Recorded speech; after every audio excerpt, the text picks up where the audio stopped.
Hi Lana, wanted to go over this with you. Here is our after picture from the other day. A couple things, I've drawn some yellow lines that represents where the outside of your feet are.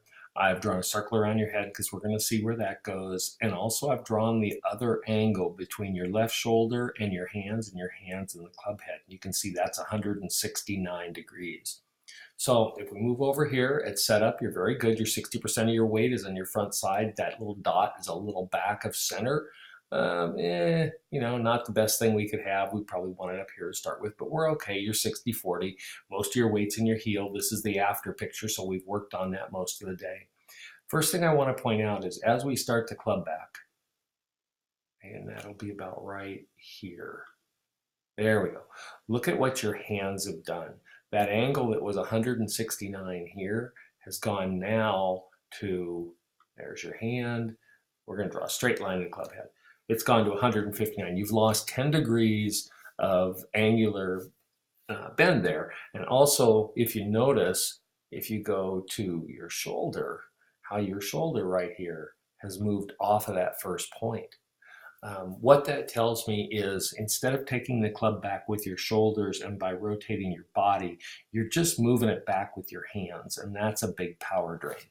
Also notice your weight is still 60-40 in the front. You've got good weight in your heel, but we really need to work on turning that hip right there going back. Now your head, notice it's moved a little bit off center. You'll see some more of that here in a second. That's a little too far. That's just about halfway back. There we go. Look how much your head has moved in that circle. That's because when you move it back with your hands and arms only, your head has to move or the club isn't going to go back. So this is the first point we really stop and look at. They call this shaft vertical going back. 75% of your weight is still forward in this area. The pressure, notice the dot is now on the center. And your weight has gone out in your toe, which is fine, but it's come off of your heel.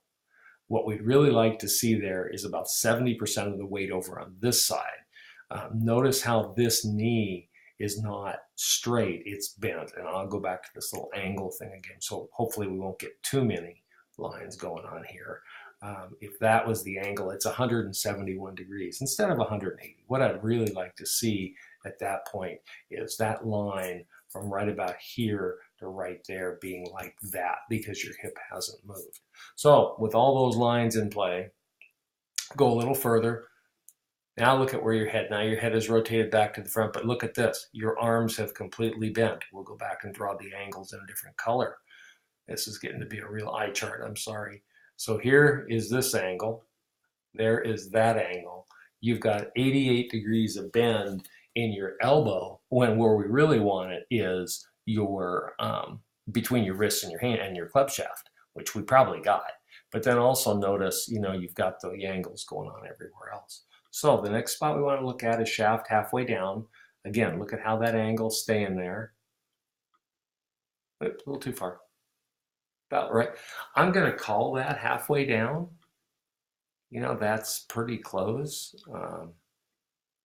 Because of the way your arms bend, it's kind of hard to tell where you're actually halfway down on that.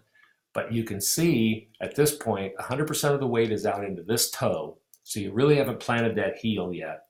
You're halfway down, you still have this bend in your front leg. At that point, this hip, that knee, that shoulder should be on this line, and those hips should be turning.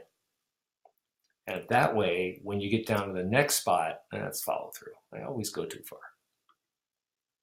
Right about there, when you hit the ball, back a little bit. Let's call it right there. At that point, this left arm should be completely straight. Your body should be turned, your right shoulder should be out. And notice how your hips are still facing the ball. Your hips should be pointed at the very least the right field, if not at the target. I thought that was kind of a cool, that's just the way the camera takes the picture. But if you look, you haven't turned into that ball yet. You've let a lot of the pressure go. You've returned your head to normal just fine. There's no problem there. But what you've done is now we have this bend here. There's going to be a bend here if I do a straight line. You've slid a little bit to catch up with the ball. Your weight is 80% back in this area. as opposed to being all out in this area. And that's where I think we miss out on a lot of the power. You do a good job of getting the face squared and everything. And when you finally finish, you finish very well. You finish right where we want to. But we would want all of your body to be on this line and not past it, if that makes any sense. So by turning instead of sliding, everything turns to be up against this yellow line. You do end up with 63% of your weight. It's all in your toe, 37% into your right toe. I would like to see, 80% of your weight over there. You're still lagging back. You've come back a little bit, which just shows me we have an area to work on. I will go ahead and show you the first video. I'll save the first video also. I'll send them both to you. But that's where I think we need to work on, is getting more rotation in your golf swing and working on getting those arms straightened out so that we don't lose a lot of the leverage that we gain from having your arms there. We'll talk to you soon. And if you have any questions on these, just let me know. Thanks.